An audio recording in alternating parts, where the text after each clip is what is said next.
Ladies and gentlemen, I will be very short in my presentation. First, I would like to send you all the regards of Mr. Bernard Klenhoff, President of Chamber of Commerce, who unfortunately could not be present today.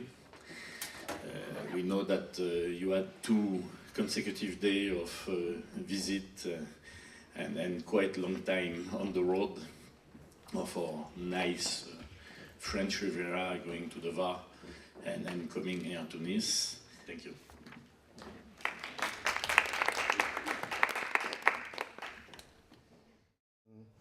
So all starts because we had a network of electricity that is not looped, is not backed, and sometimes we had some blackouts and some cuts. So we try to reflect how to make our electricity more stable, and how to make it more competitive, and also how to develop jobs. It's around 4,000 jobs on the Cleantech cluster on the Côte d'Azur, and we would like to foster this cluster to make it more competitive. So why smart grids? Around the world, smart grids are around 100 billion investments each year. It means modernizing all the electricity grid to have more renewable energy and new uses like electric vehicles or demand response features. So smart grids implies many actors. In the Côte d'Azur, we are more on the home building automation, and we have some big players like Veolia, Cisco, Orange, SAP, IBM, Schneider Electric, and a lot of SMEs and startups. On the region, it's so this is an initiative that the Chamber of Commerce and Industry takes to make a charter and to employ, to have all these actors working on a charter to understand what we can do on our new buildings, how can they be smart from the beginning. This is our SWOT analysis. We have companies and we have a potential of development, but smart grid is a real new team, is a new feature. So for example, this is what could be tomorrow electricity district with a lot of renewable, with storage, with photovoltaic everywhere. And the idea is to develop this new vision of energy in our territory. This is Côte d'Azur near the airport, and there are many development operation, building development operation, and we are trying to work on projects like this demonstration projects, that the idea is to cover a neighbor of photovoltaic with storage and to understand how can we have an isolated and independent network, electricity network that works standalone regarding to the network, to the electricity network. This is another project, means Reflex. Is this, let's say, these are all the projects that we have on the Côte d'Azur. 6 projects, around 56 million euros that are employed in this project, financed by the European Commission, by France, by the region, and by the companies. And to make sense and to have a coherence between all these projects, the CCI Nice Côte d'Azur work in a charter and try to have all best practices in this project.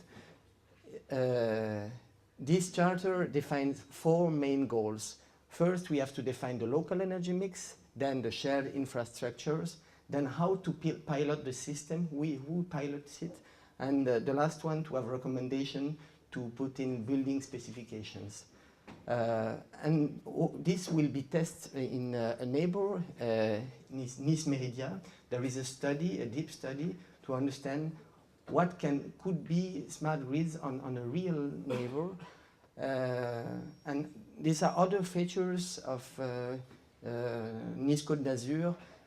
And the idea is to get from smart grids to smart cities, means not only regarding smart energy, but also smart transportation, smart and new health system, and smart water and wastes and all the ICT feature that can enter our today's and everyday's life to make it smarter and more easier and more competitive, because it's very important to understand that all these smart features creates job and economy, and it's important for our territory. Thank you. I'm Johan Thomas from Chamber of Commerce. Well, the main project is called Grid Teams. It occurs in the city of Cannes from the last 2 years. And I'm focused because it points on behavior in energy management. So from Monday, you see that French Riviera is a wonderful place. We have seas, mountains, a lot of crowd and beach, a lot of things to see, to share, to enjoy. But on an energy point of view, it's not that easy to manage because we don't have nuclear plants, for instance. No place to put them on a beach, in the mountain. And in the same time, we have a lot of consumption still rising. As Jean-Christophe mentioned it, our grid is kind of weak. Between Boutre and Nice, a pink line is missing. So the main risk is to lose a lot of things.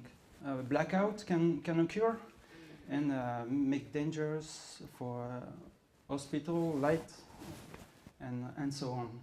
But the real danger is a complete blackout through European continent, because you may know electricity needs to be balanced, and we share a copper plate through Europe. So if a node falls, everything is black. For our companies in our areas, this context is also stressful.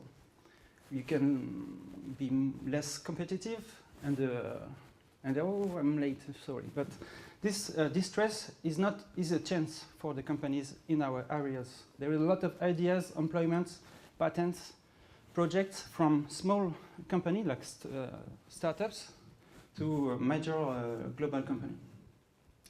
There is several solutions for that: renewable, improve the grid, and the one we focus on is not going all into the wide, but try to work on behavior. So to improve behavior, we need first 2 measures. Here is with one of our SMEs who product this kind of sensor. And in the Grid Teams project, we use a startup called Grid Pocket. We managed to create a human interface to get the feedback from the consumption. You see a load curve with metadata, with temperature, inside temperature, outside temperature. The point is to make people understand how they consume electricity. And the point is not just to see how you consume, but also how to act. The point is, if you do see how you consume, you can act wisely and smartly. For instance, make the temperature less than 1 or 2 degrees. In the Grid Teams project, we also take the point that acting is not enough. If you switch the temperature off, there will not be enough feedbacks. So we make some concrete rewards. And of course, we try to avoid rebound effect. That means that we keep people involved in their energy management. Here is another project. I'm definitely late, but it is the same spirit to keep people involved in their good action in a daily manner. It's not just about behave. It's also to have an awareness on energy.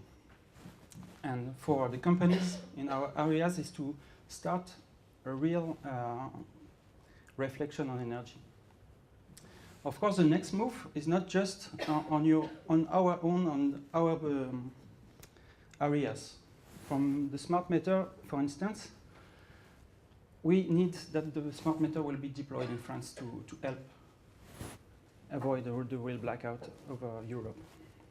And of course, the next point, once the smart meter will be deployed all across Europe, is to start demand response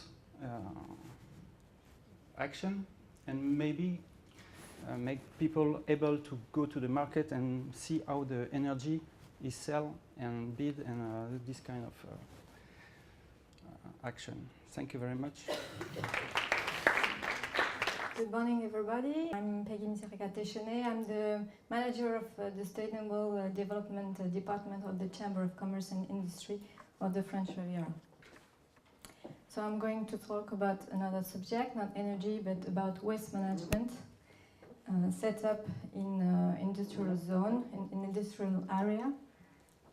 So I'm going to present you this operation. This operation was set up by the business club of Carros Lebroc. You saw yesterday Christophe Bourg, which is who is the president of this business club. So this operation was set up in 2004. The objectives was to optimize waste management, comply with regulations, preserve natural resources, because the Eco Valley is involved in different sustainable development projects, and strengthen the image of the industrial estate. The characteristic of the industrial estate is very important. A lot of companies in a short area, and small companies, more than the 60% have less than 10 employees. So at the beginning, we start with 6 types of waste selected, very classical ones, so a lot of companies could be concerned. And after, we extend to 12 types of waste, so we can reach other types of companies like restaurants and also public works. So now we have 270 companies involved in this collective approach. So for that, we provide all materials firms need to select correctly all the waste they produce in their companies. So we have different type of materials, boxes, containers, different type of sizes. You will see after big size, because we have skip from 15 cubic meter to 25 cubic meters, and also compactors.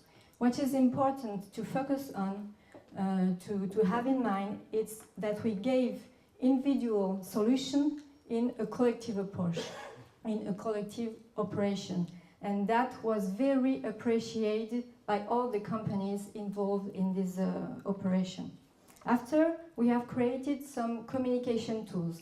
For example, this charter, commitment charter, that could promote the involvement of the manager involved in this operation. So promote towards employees, to federate all the employees of the company, but also to promote the involvement towards all the stakeholders. We also have created communication tools, very practical one, such as instructions panels. So we help all the employees to select the waste correctly, and they had all the information they wanted in their day-by-day work.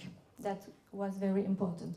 And I wanted also to focus that it was an innovating operation regarding the way of managing this operation, but also with technological innovating using for this operation. So the economic result is reduction of costs, and also savings because we have negotiating good prices, because it was a large scale. Also, other economic results, we have a lot of subsidies from local and national authorities, and all the companies took the benefits from their subsidies. And also they can make savings of their own waste management. Environmental results, we are recycling now 60% of all the waste collected in the area. So it's a very good rate. And now we want to reach 70% of recycling waste thanks to our partner Veolia. The partnership is very important because we have all the financial support, we have also the technical support, and it is very important if you want to get the companies involved, you have to give them technical support to set up action in the companies. So for after, we want to keep on improve our recycling, to get involved in sustainable development projects, and want to reduce the production of waste. So keep in mind strong involvement of the project leader, support of local and national authorities, technical assistance, benefits for companies, and also strengthen the image of the industrial estate. Thank you very much for your attention, and I can answer your question after. Thank you. Good morning, everybody. I am Julie Giordano. I'm working for the French Riviera Chamber of Commerce at the Sustainable Development Unit. And today I will present the benefits of eco-design for industrial companies. So what's eco-design? Eco-design is a proactive approach that aims to reduce the environmental impact on products and services throughout its life cycle. So that aim a multi-criteria approach with energy, noise, water, and multi-stage. Why industrials should integrate this eco-design approach? Because it's important for them to reduce their impact into the environment. They want to do that, but they need to have tools and to create some benefits of it. That's the reason why we were involved in the European project called EDEN, in the Alcotra programmation. We promote eco-design to companies by training workshop. We specifically supported 5 companies at eco-design from industrial area in the French Riviera. They helped them to build a business plan integrated eco-design with the expert of CAMA, using the most successful tool called life cycle analysis. They try to fix the environmental impact. The first step is the raw material extraction. The rule for this step is to have a material that could be reused and recyclable, and to reduce the components. The example we have that we accompany is Window-Maquin France from the industrial of Carros. They replace glass fiber by natural fiber. The second step is manufacturing. Manufacturing, the rules are to have recyclable material and certification of the factory. We have Europliage in the industrial area of Saint-Laurent. They produce and design reinforced door locally, and they replace the glue they had to an eco-glue for the health of their workers. The third step is packaging and distribution. The rules are to have a compact and light packing and low distance, and a product easy to upload. The practical example we accompany is Stradmatic. They are located in the area of Plaine du Var also. They design and produce microarchitecture that allow 75% less for the volume storage. The fourth step is use, and the rules for the use is to make a product sustain for the long life, and there is a specific method for that, the economy of functionality. It's meant to sell the service instead of the product. And we have Areco in the industrial zone of Grasse that have benefit from this method, because they create employment locally because the service is provided locally, and they could control the production cost with this method. The last step is the end of life. It's important because we have to have a strategy to manage the end of life of the product with recycled product and easy to dismantle. There is a specific certification for companies. I want to go in this step, go further. The cradle to cradle. It means 100% recycling and zero pollution. And this is important. We see that with eco-design we have benefit. It's innovation, answer to the expectation of consumer, differentiation and control all stage of the product's life. And we think it's important that industrial area integrate the concept of eco-design into their management because they could facilitate and make it easy for the industry to control all the product life of their product and process. So if you have more questions and you need information, I am available. Thank you. Please do it. So have you some questions to ask or some remarks to do? Or? Is there any certification of these systems? Yes. It exists some certification, ISO. Yes, you're right. Yes. And there is some expert that could help actors and companies. Like in French Riviera, we have Karma, Eco Design Center, and French Riviera. Okay. Yes, it's important for territorial marketing. Yes. That's a kind of it's important, and also for the companies and for the area. Okay, thank you. So to develop park, first you need land. The problem is simple, and it's the reason why the Chamber of Commerce has developed a tool that we are going to present to you. Is that according to French law, the local authority at the level of the commune or metropole fix the rules and the right. The department is interested because generally you collect tax, and the region level got the proper body to buy land on behalf of some years in advance when you got project. So when you get three different levels of stakeholder run by local authority, elected and not elected at the same time, it's very important that somebody care about what we got, where we go, and it's the reason why the Chamber of Commerce has decided to be the go-between all these people to know what we got and where we go.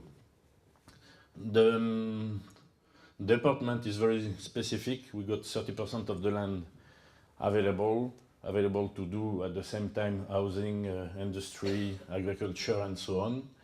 And on top of this 30% available, because those parts are mountain, these 30% are under the stress of flooding, forest fires, seismic rules, and so on.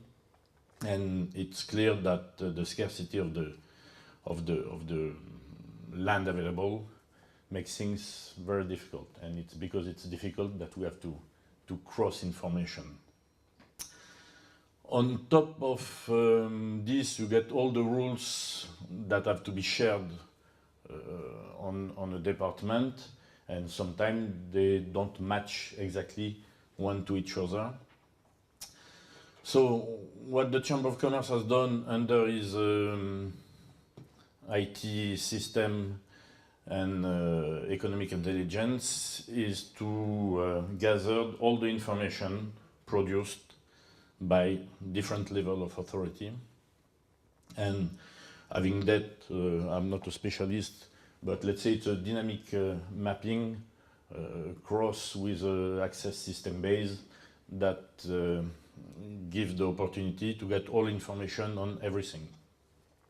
As a good information is a shared information, This system is open to public. Everybody can go on it to get the basic information. And as we got partners to develop these tools, which are the public authority, there is a specific way for public authorities to go into more details information. So the first open level is for everybody to know where they can go, what are the specific area. And if you belong to the OSEA, it's the name of the observatory that has been fixed. At that time, you can enter more developed and more detailed information. So we should have done it online, but online it was not good to follow up the presentation. So in fact, we have just taken pictures, but consider this is to be done on a laptop in live, normally. So next, here you can see the dot blue area are all the area where we got information.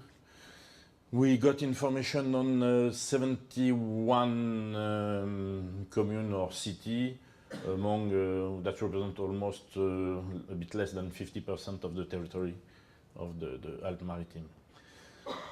So on this one, for example, it's grass where you have gone. So in colored, you see the land where we can look for more information. And after that, we can enter into more detailed information where you got all the specific rules to be applied, all the project in line, transportation, energy, and so on.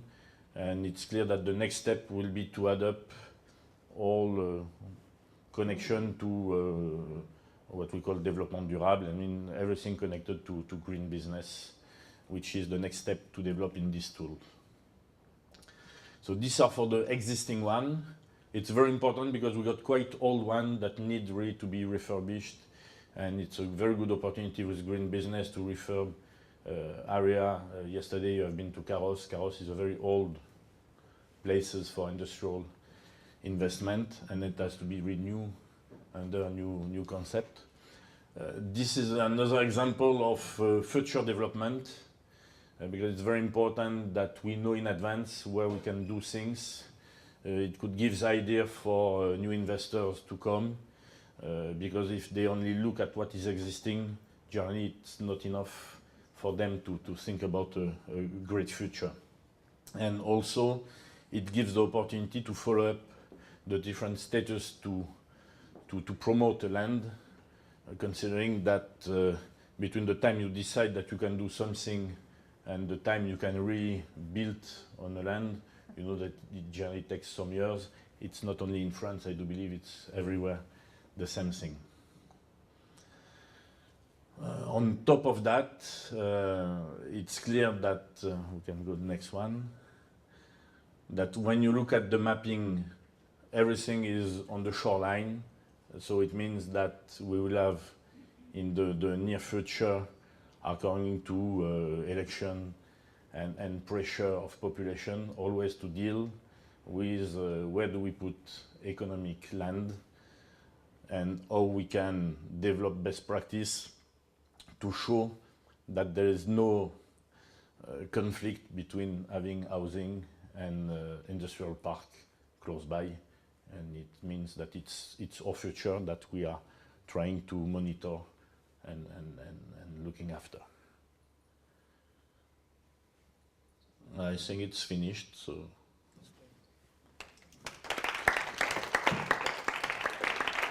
Well, hi to everyone. I'm going to present the EcoValley project. Okay, so let's wait for the map.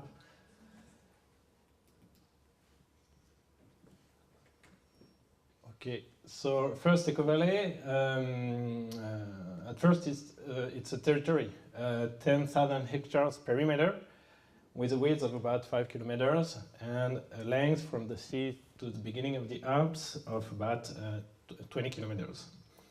So in 2008, this territory was pointed out as strategic by the French government, as first, it is the last land area available for new urban development, and second, because obviously this metropolitan area has a strong international potential.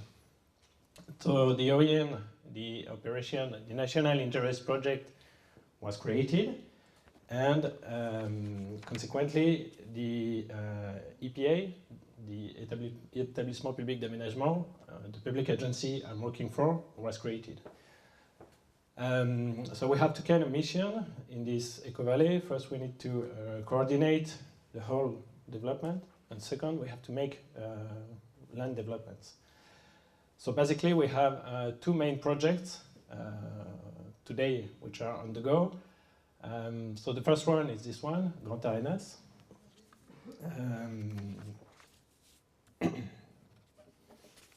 So it is located next to the actual arenas, the actual business district, and the goal is to dramatically extend this business district, as it is today rather small for a city like Nice.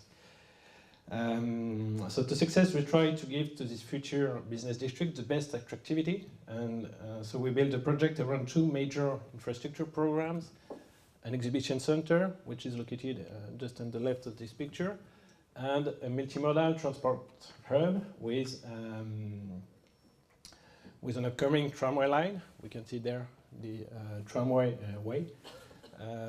The construction of a new train station and a new central bus station, which is just next to the railway. And for this project, the first two buildings are today under development. The second big project is called Nice Meridia.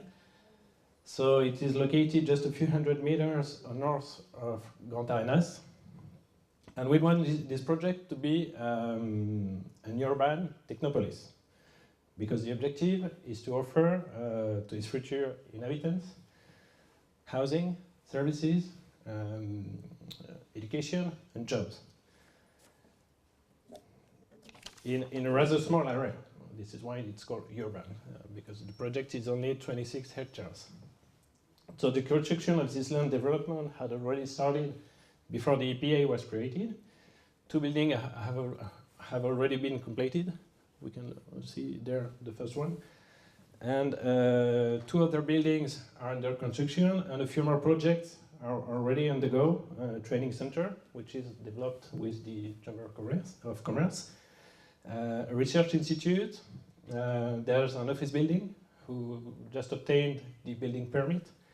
And also a campus for the University of Nice is on development. A few words about the EcoCité project.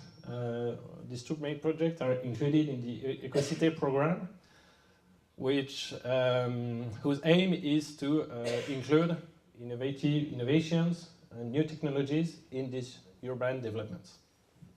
And a few reasons why we think that our projects will work because of the attractivity of this region. Thank you. So, good morning to everybody. My name is Cristiana Calabrito. I work in the Environment Department of Un'Industria Bologna. That is one of the most important association of enterprises in Italy. We have more than 2,000 member companies. We are a member of Confindustria, that is the Confederation of Italian Manufacturing and Service Companies. Our companies represent all the manufacturing and tertiary sectors, and we offer consultancy to our member companies in many fields. Of course, we are not a service company, but a private, no-profit organization. We operate in the territory of the province of Bologna. That is one of the most important areas in terms of the number of manufacturing companies. The most consolidated sectors are motor industry, automated machinery, and so on, but there are also some emerging clusters as health and medical sector and entertainment and tourism industry. So our industrial system consists of a whole of small and medium enterprises. I'd like to present you a project to promote the territory as a website on the industrial area in the province of Bologna. You can see the homepage of the site. The purpose is to attract new investments in our territory by facilitating the trusted information we want to make available to entrepreneurs, investors, and businessmen all the information necessary to invest in our territory. We realized this website with the precious collaboration of the province of Bologna. The website is divided in 4 main sections. In the first section, we have all the information related to the industrial area of expansions. We want to, of course, to implement our website with more informations, in particular a new section to make available information on properties from failure. This is the website of the homepage of the website. Each marker on the Google map represents an industrial area. So you can click on one of these markers and you can read the name of the industrial area and the land surface area, but you can search for an industrial area also using a motor engine and some search parameters. The next slide represents an example of description of an industrial area. So I wait for the next slide. Okay. On the right, there is a Google map that represents the industrial area. All the lots are represented. On the left, there are some informations. For each lot, you can require information and adjust to the urban planning regulations. Most of this area will become a pair. I think I can translate a pair with the eco-industrial park. So this is the section on the territory. In this section, some information about the territory are available. We wanted to implement this section with more information. In this section, all the main reference standards of urban design, health and safety at work, fire and environment issues are available. This is a very important part because our regulations sometimes are really complex. And we have also a section related to the existing industrial buildings. It's a way to encourage the reuse of existing buildings and areas instead of a new portion of land. So we are also available to assist the companies who want to invest in our territory in many ways. And of course, I invite you to visit our website and to contact us for more information or for the exchange of experience. Thank you. Hello, everybody. That's perfect. I'm Chrysostomos Makrakis. As you know, I'm an external assistant of Anatoliki Development Agency for the MER project, and more precisely for the work package 3 entitled Networking and Best Practice Identification. I have to confess that despite my effort, I was unable to synchronize myself with the slides. Well, according to the MER proposal, a benchmarking and best practice identification study has to be elaborated, okay, within the framework of work package 3. Is it something new? No. Several attempts have been made in the past, both in the framework of MED program as well as in other projects co-funded by the European Community. However, this is the essence of a capitalization project, to take advantage of the previous projects and to make the best out of it.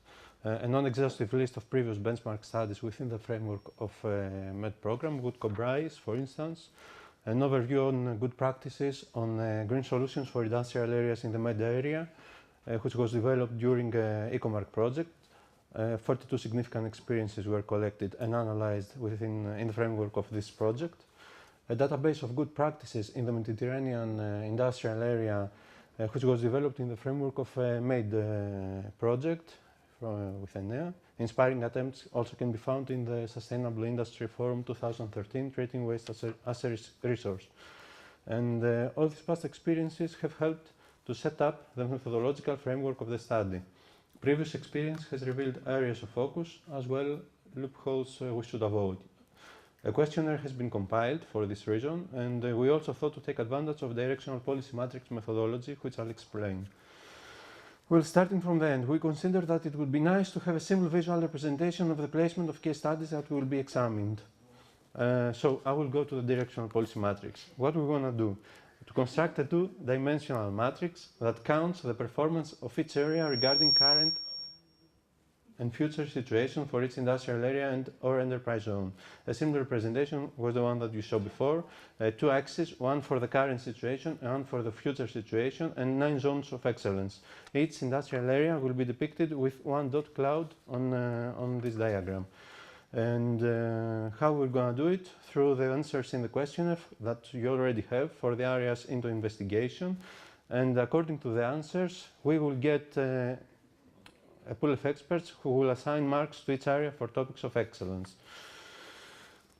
I will skip to the next one. Well, this framework has some implications for the questionnaire itself. There should be questions for all issues we intend to analyze: energy use, water use, etc. There should also be 2 types of questions: questions regarding the current situation and questions regarding the future situation. So now let's move back to the beginning, to the questionnaire in itself. According to the inputs that we had from other experienced partners and brainstorming, we decided for it not to be too long, not to be too short, to minimize quantifiable data as it would be difficult to get them, and to make it easily accessible through internet, and you already have the version. Well, the questionnaire itself comprises the following chapters: general data, environmental energy management issues, research, development and innovation, communication and green marketing, replicability of actions. Regarding general data, facts and figures. It's the name of the IP, the location and distance from nearest city and transport infrastructure, information about the firms, for instance average size, financial incentives, specific environmental advantages of the EIP. Regarding environmental energy management issues, it comprises cooperation between companies of the EIP, cooperation with local community, employment, dissemination of information to the public. Energy supply and use, renewable energy sources, water supply and use, sewage and wastewater treatment, solid waste management, prevention of noise and air pollution, logistics and mobility management. Regarding research, development and innovation, for instance, it comprises degree of cooperation with scientific research institutions, especially in the field of environmental energy impact regulation. And as far as communication and green marketing issues are concerned, it comprises availability of modalities for promotion of the EIP through appropriate development agencies, chambers of commerce and other organizations, availability of instruments and strategies to attract companies.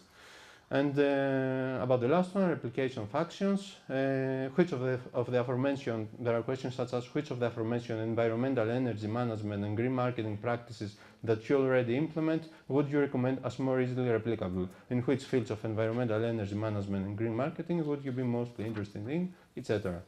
To conclude, in the questionnaire there are some required cells that need to be completed. Those cells have an asterisk, meaning that they are required cells. However, please complete all the cells, provide to us as much information as possible. Fill in the questionnaires online after you have gathered all data. Try to do it once for each questionnaire, and please keep the deadline which is set for 15th of December. Okay, thank you very much. I'm Ravenna Preca. I'm from Enea, Italy, which is the Italian National Agency for New Technologies, Energy and Sustainable Economic Development, and I finished my 5 minutes. I'll talk about sustainable management model for the industrial areas in the Mediterranean. In the reality, I'm going to present you some of the results of the MADE project, which is the Mediterranean Eco-Industrial Development project that is one of the projects being capitalized in this MER project. And we'll talk about the whole management of these areas, so how to manage them in a sustainable way. So first of all, why do we need more sustainable industrial areas? First of all, to raise the competitiveness of the territories, to limit the environmental impact, so emissions, noise, traffic, and whatever, And the third, but it's not the less important one, to foster networking and collaboration among co-located firms as a key factor to develop the long-term eco-industrial development in the industrial areas. So which are the main actors of these industrial areas? They can be public and private. On the public side, you can have local authorities, the managing company, the urban planner. On the private side, you have the industrial companies, the managing company, which can also be a private one, and the stakeholders. So which are the key concepts and elements of a sustainable industrial area? First of all, let's say that the central part is the unitary management of the area. So a way to manage the area as a whole. So the existence of a managing company, which is concerned about the sustainability policy and the implementation of this policy. Another key concept is the shared industrial policy of the area in order to have some close cooperation among many actors. The involvement of the stakeholders. So in the whole process of the management of the industrial area, it is important to have all the stakeholders inside it. So the citizen associations, the NGOs, the trade unions, etc.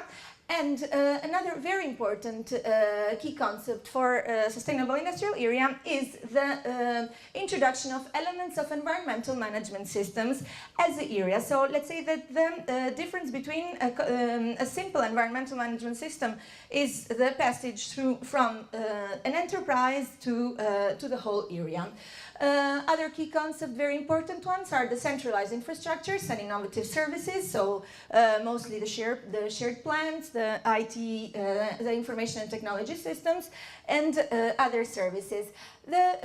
We have also added a very important element in the management of the sustainable industrial areas, which is the high quality industrial buildings. We have also let's say that, as you can see here, the main element of the management of an industrial area is the managing company, in the sense that if you manage the whole area as a whole, so you have a managing body that is concerned about all the needs of the enterprises, then the industrial area can be really managed in a sustainable way.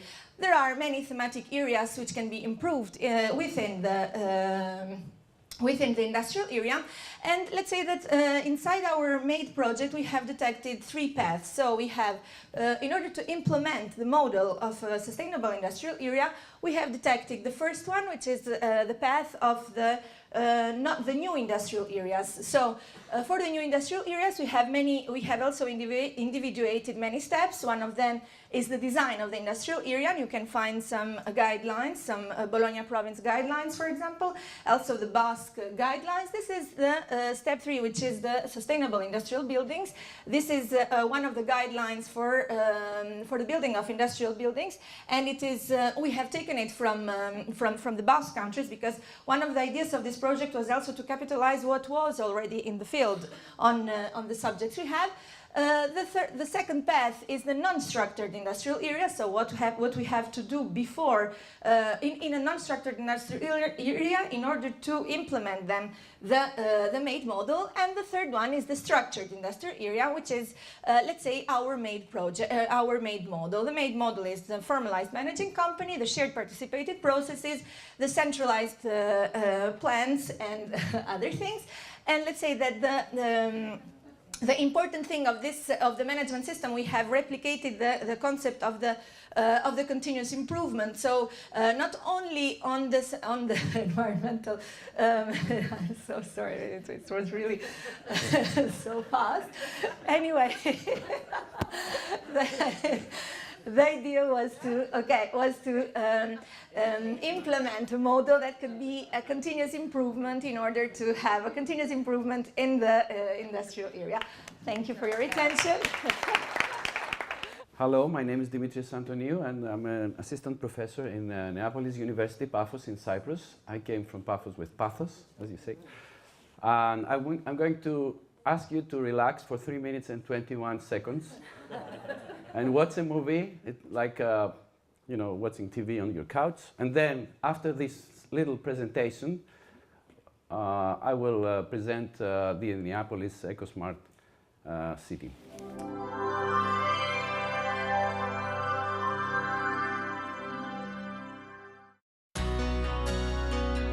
Cyprus, strategically positioned at the crossroads of Europe, the Middle East and Africa, is the third largest Mediterranean island with a population of 900,000. It's within a 4-hour flight time to anywhere within Europe. The extensive history of Cyprus dates back to the early inhabitants of the Mediterranean. Cyprus's predominantly Greek culture has also been influenced by many historically significant civilizations. Cyprus is a services-based economy. It is an established international business, banking and financial centre. It has also emerged as an international shipping centre, ranking 10th globally in fleet tonnage. It's also an attractive quality tourist destination, with over 2.4 million tourists per year, almost 3 times the island's population. Cyprus' workforce is multilingual and well qualified, ranking 3rd globally in proportion of university degree holders. Cyprus is also an emerging European energy centre, following the recent discovery of significant amounts of offshore natural gas. Paphos, the ancient capital of Cyprus, with over 4,000 years of history, is located in the southwestern edge of Cyprus. Its population exceeds 150,000 for most of the year due to tens of thousands of second homeowners and tourists. Characterized by extensive historical and cultural monuments and ruins, many of which are on the UNESCO World Heritage List, it is regarded as the birthplace of the goddess Aphrodite, the ancient goddess of love and beauty. A large number of Byzantine monasteries and churches evidence the deep religious character of the city. A picturesque ancient harbour with a castle dating back to the medieval times with rich culture and history. All these elements have contributed to it being selected as a candidate city for European Capital of Culture 2017. Paphos' culture and history, mild climate, pristine beaches, international airport and high-quality accommodation and facilities make it the leading tourist destination of Cyprus, attracting over 1/3 of its tourist arrivals. In this unique setting, a new project is being developed, Neapolis Eco-City, showcasing the past and setting the course for the future. Neapolis, located between the cities of Paphos and Ieroskipou, aims to become a prototype for a smart eco-city internationally.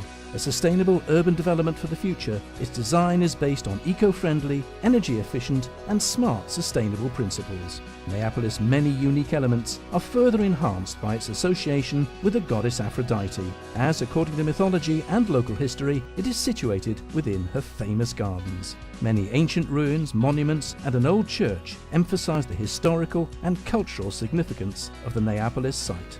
The size of the land area of Neapolis is 1,100,000 square metres, with over 600,000 square metres of built-up area allocated as follows. Neapolis University, Neapolis Health Park, Aphrodite Theme Park, Lifestyle Residences. The development of Neapolis is led by the Leptos Group in cooperation with the Cyprus government and local authorities. Established over 50 years ago, the Leptos Group of companies has a diversified presence in various sectors of the economy, including in real estate development, construction, architectural design, tourism. So, Neapolis is a new city between 2 municipalities, effectively being a city within a city.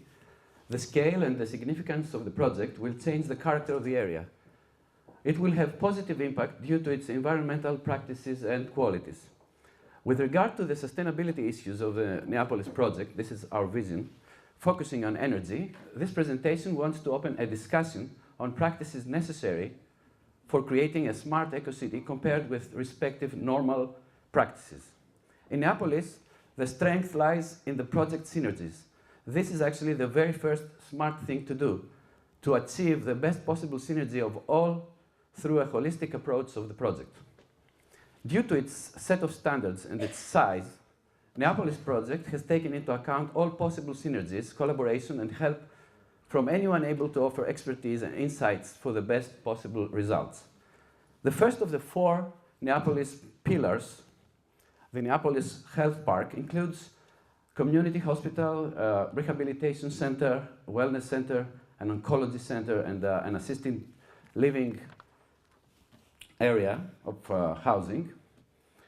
And also, the second one is the Neapolis University is acting as a living laboratory, capitalizing on the development and operation of Neapolis. We just entered the 4th year of operation in an existing facility, currently with 800 students. Our research center aims to topics related to the development of sustainable strategies for the mother project.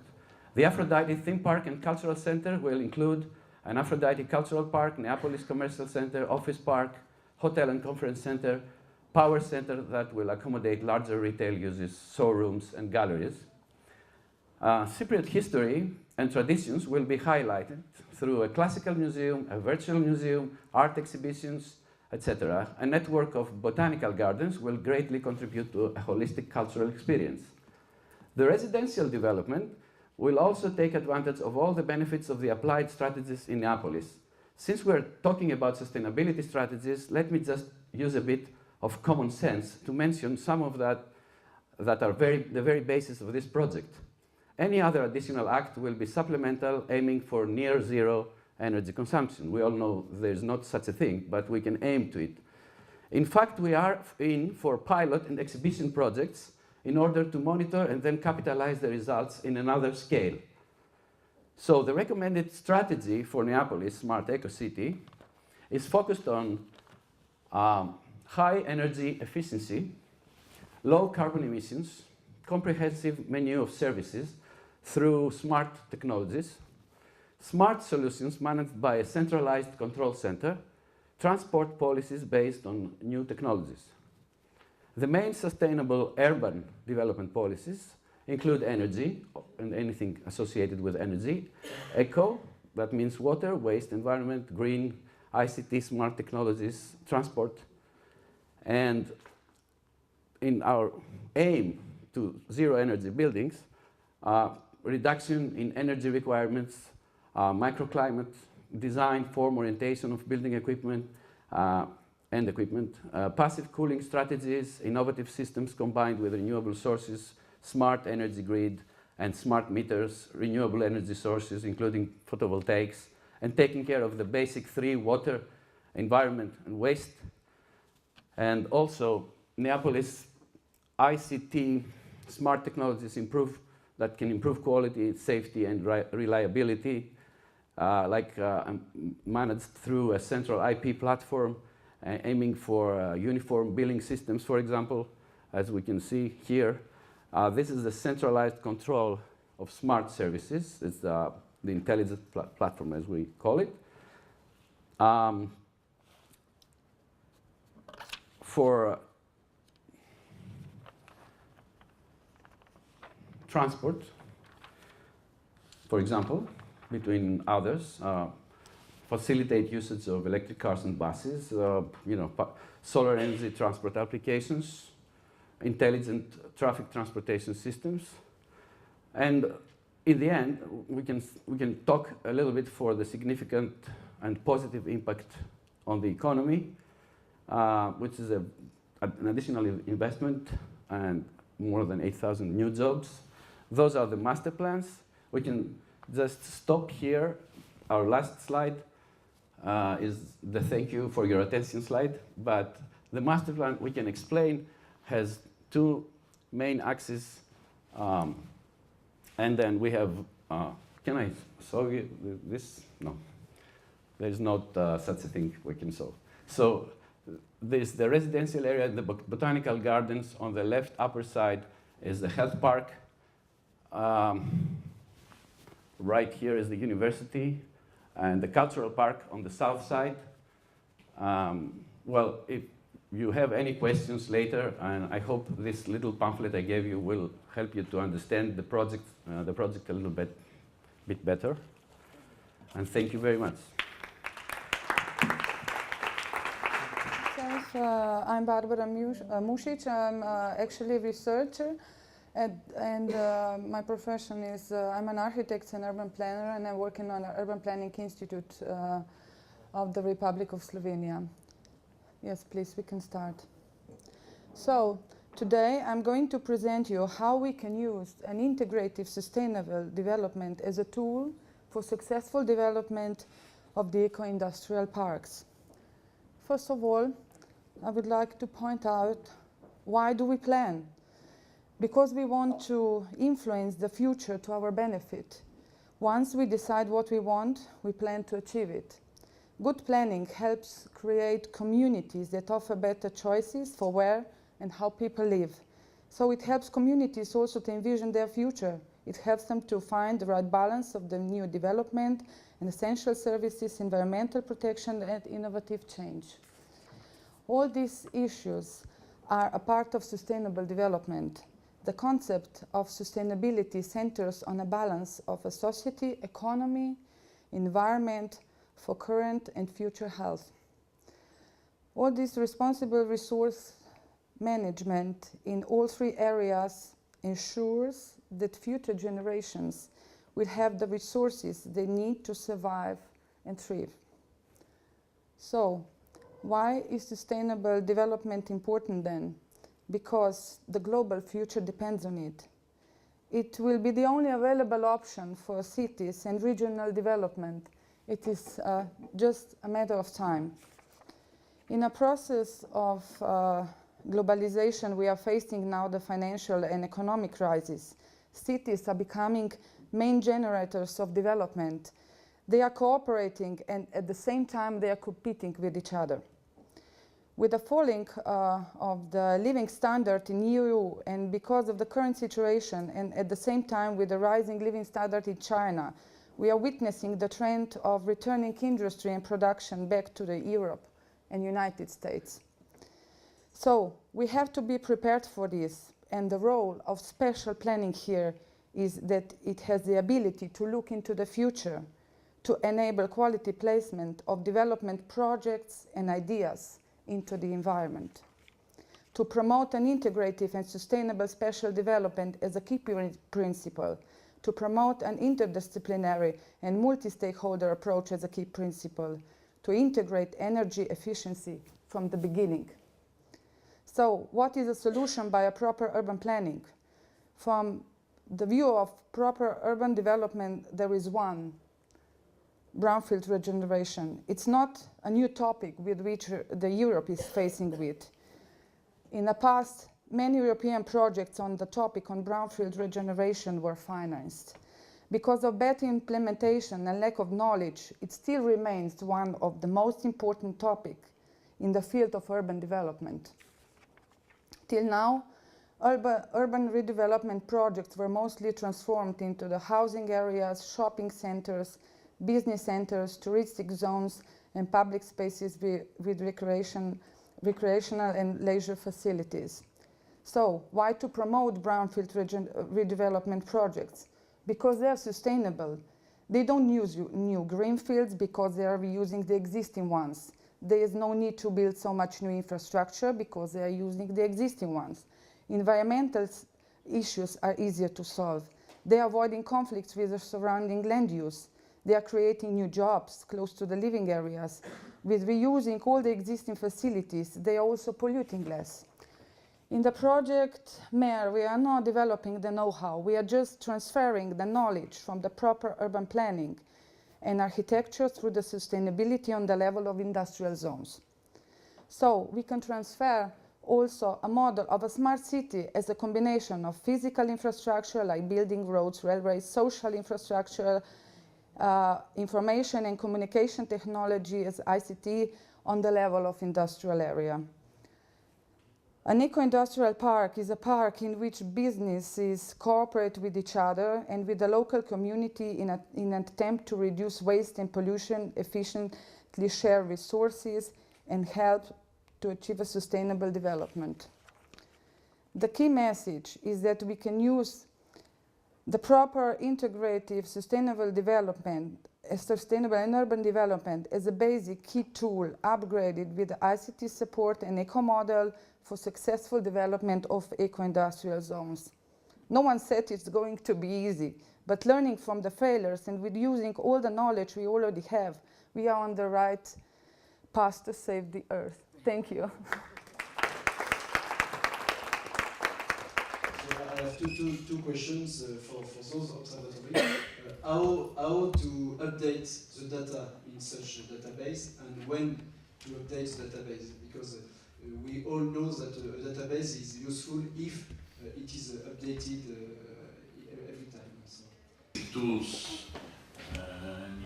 took about 1 year with, I would say, 1.5 equivalent people without considering the IT system, which was done in hidden cost at the CCI.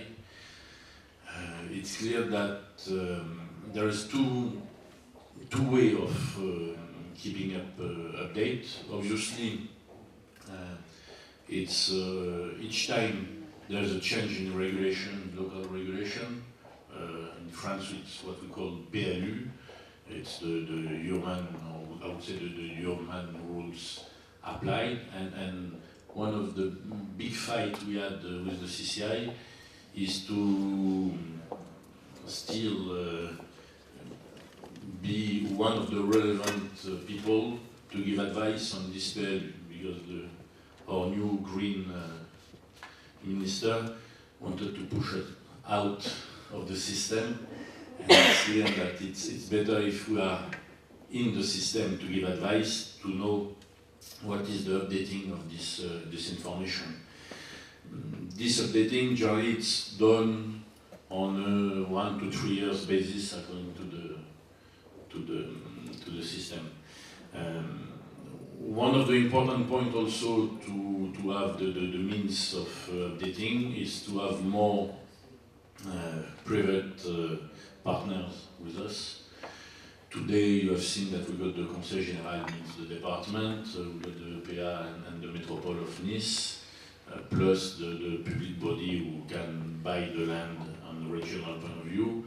We hope to have most of the big communes of the department being part of it.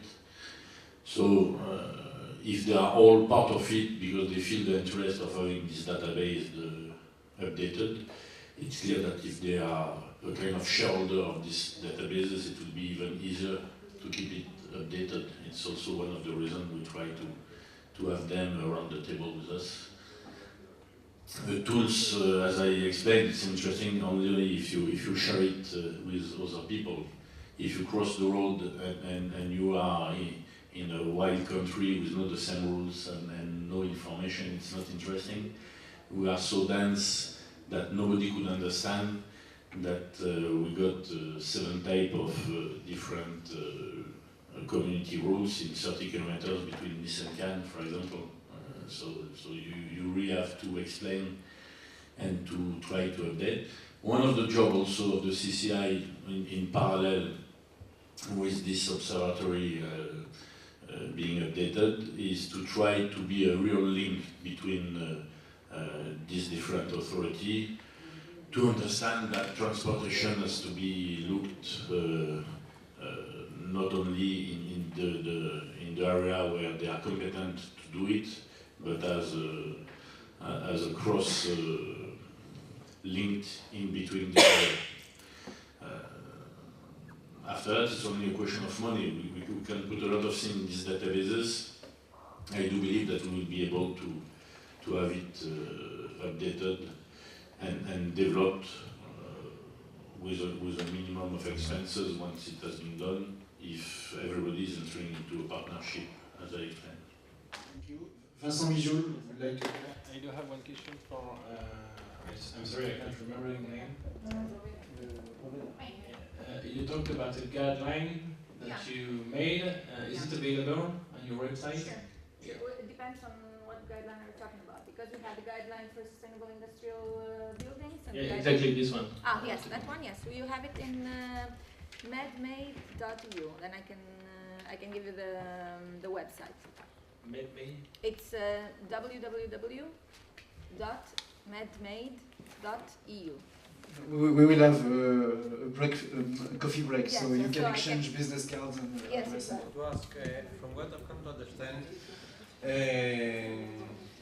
you are quite advanced anyway, more advanced than us in terms of your institutional framework regarding the eco-regulation, eco-industrial zones, the Italians. Also, from what I've come to understand, you have some legislation, normativas, let's say, for new or already existing areas. Is that true? I haven't quite understood how does this collude with Rowena's presentation. It was actually the outcome of your project, of the MADE project, the guidelines. It's not something that has been already incorporated in your legislation. No, not yet. In fact, okay, thanks. Okay, no, I just wanted to add something. I mean, okay, yes, there are some regulations in Italy about sustainable industrial areas, but not sustainable industrial areas, mostly on ecologically equipped industrial areas. So what we have tried to do in our MADE project has been the shift from ecologically equipped industrial areas, so not only from an environmental point of view, but to sustainable industrial areas. So a wider view. In fact, we have incorporated also services, the management company. So not only from an environmental point of view, but also on the side of social, economical perspectives. So the shift from environment to sustainable, which is because nowadays, I mean, it's simply to mix up the two things. Like sustainable is environmental. No, in the reality, environmental is one of the aspects of the sustainability. So, that's it. This was, let's say, the new thing in our project. Thank you. Well, 15 seconds. 30 words. Okay. Hello everyone. I'm sorry for missing the beginning of the workshop this morning. Just problem with the bus. Anyway, so I'll introduce myself for those whom I haven't met yesterday. So I'm Lidwine Lafontaine from the GTS of the MED program, so basically representing the authority of the MED program that is co-financing the project. And well, I'm really happy I could come to this workshop. We not usually come to steering committees, and we are more seen as being support for financial issues and administrative issues, but we aim also to know better the projects, to be able to communicate and promote better the results of the project. So participating in these workshops and visits are very important for us, so we can understand better what you're doing and we'll be able to talk about it better.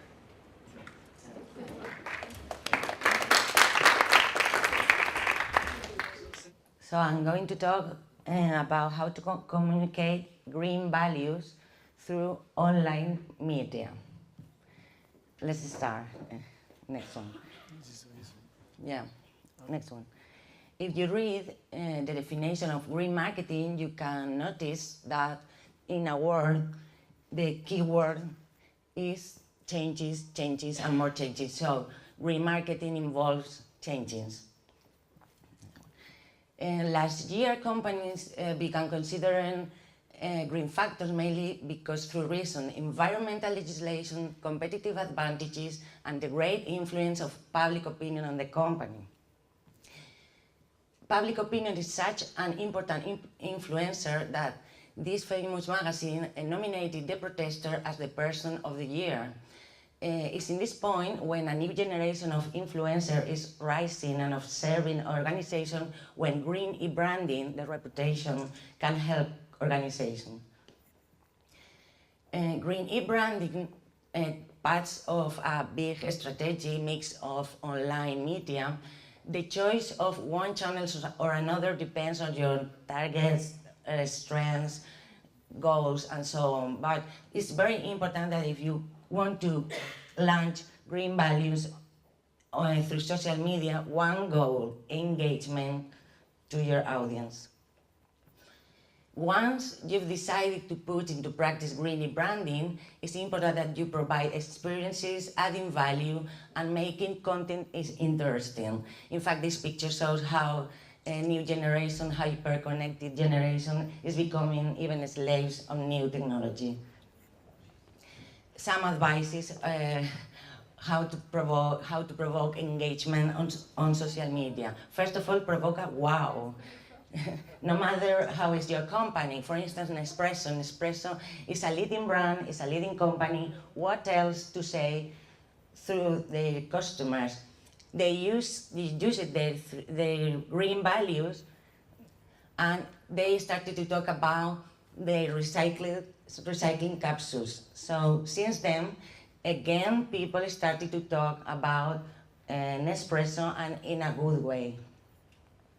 Another example is the Body Shop. They use their green values to provoke engagement on social media. Second advice, what if your enemies are your allies? When you are ready to launch a green e-branding marketing plan, please keep informed and count on non-governmental organizations, because if you are transparent, they will support your communications. Third one, provide free value. Okay, let's be realistic. Maybe you are not Heineken, you are not Nespresso, you are not Nike, but to start with, you can find green, interesting information, helpful advice, for instance, how to save energy or things like that, and share it with your customers. For instance, Coronita share information about the best green island or the best green beaches, and that's all.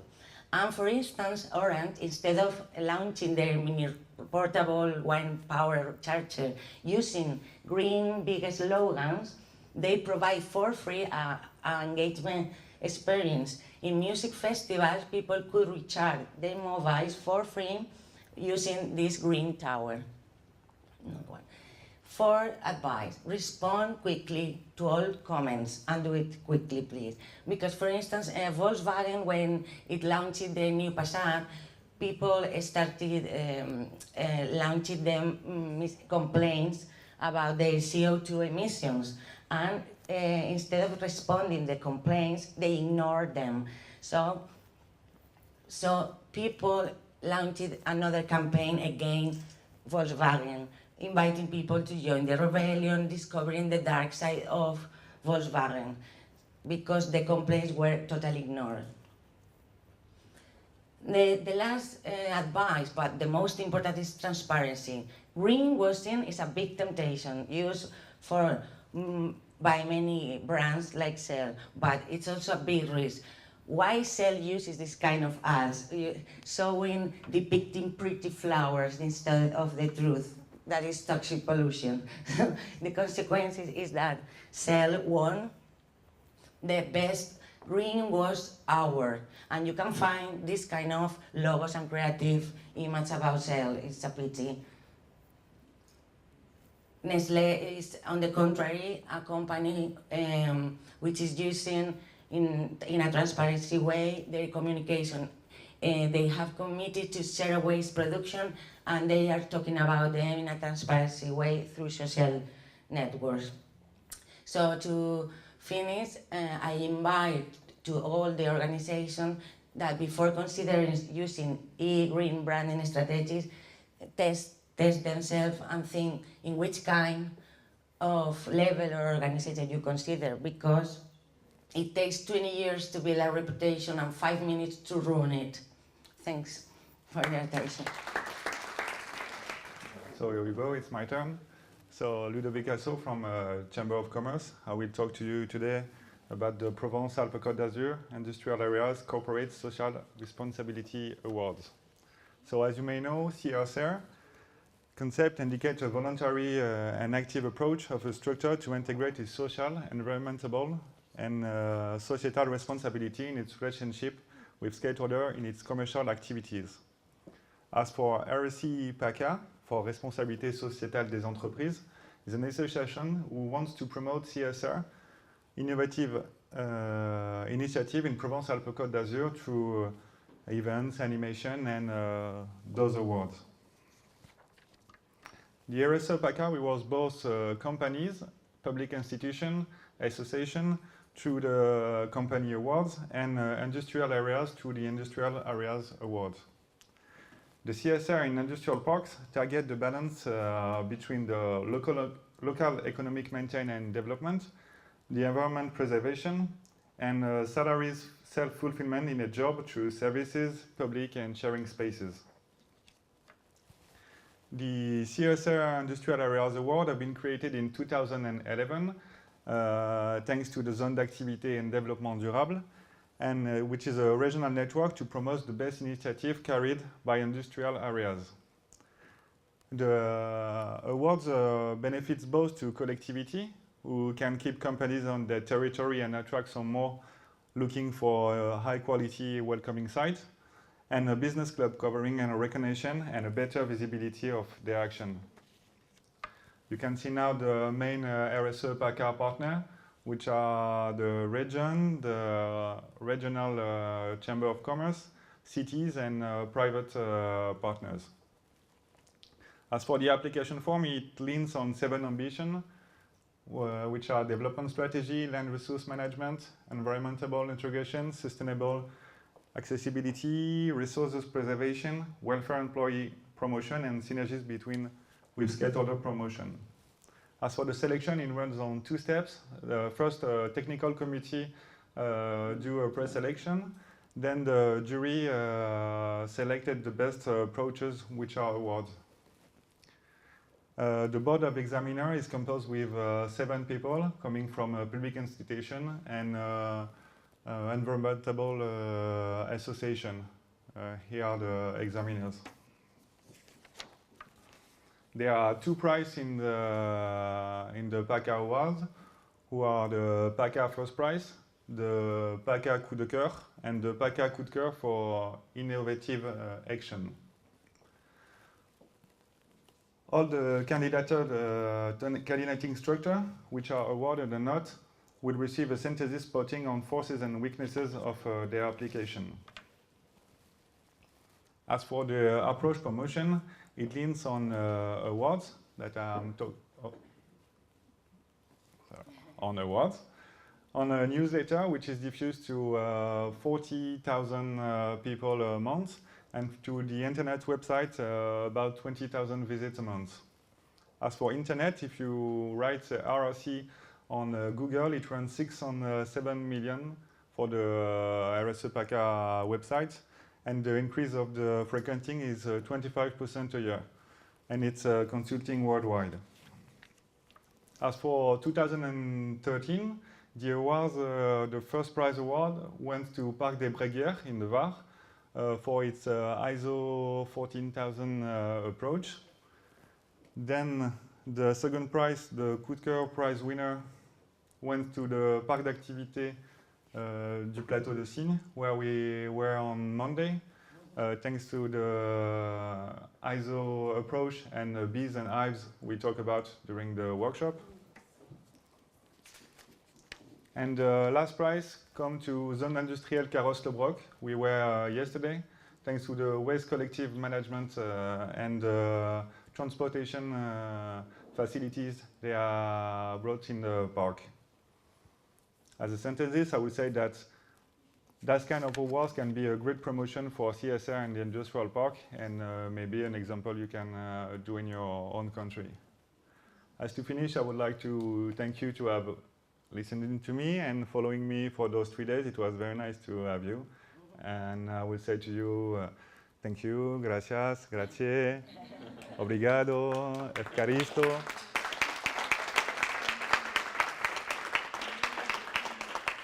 And I would like to thank you, Sylvie Topor and Lauriane Thomas, who do not speak well English, but they do a lot of things with me to organize the 3 days visit. So thank you very much. Merci. À vous deux. Good morning. It's a pleasure to be here today. The other slide. No. We had a problem with the transmission. My name is Maria Nicolaou. I work for Adva Industrial Parks SA at the Unit of Environmental Compliance, and I will present green practices of Adva Industrial Parks SA. Our company is leading for the operation development of industrial areas in Greece. The main activity is development, management and operation of industrial areas. First of all, Adva Industrial Parks was founded by the Greek state as the first industrial development bank in 1964, and nowadays is a subsidiary of Piraeus Group, with the Greek state holding a 35% through the Ministry for Regional Development, Competitiveness and Networks. So after the industrial park sector was spun off Edva Bank during its acquisition by Piraeus Group. Edva Industrial Parks operates 26 industrial areas all over Greece, as we can see here on this map. Edva Industrial Parks SA provides comprehensive services to companies located or planning to move in the industrial zones. Total industrial space currently stands for more than 6,000 hectares, approximately 2,500 enterprises are established, and more than 40,000 employees are working at the enterprises. Our company holds more than 95% of the national industrial real estate market in our country. So, leads in the industrial real estate. We can see a view of the industrial area of Larissa in central Greece. So let's turn our attentions to the green practices.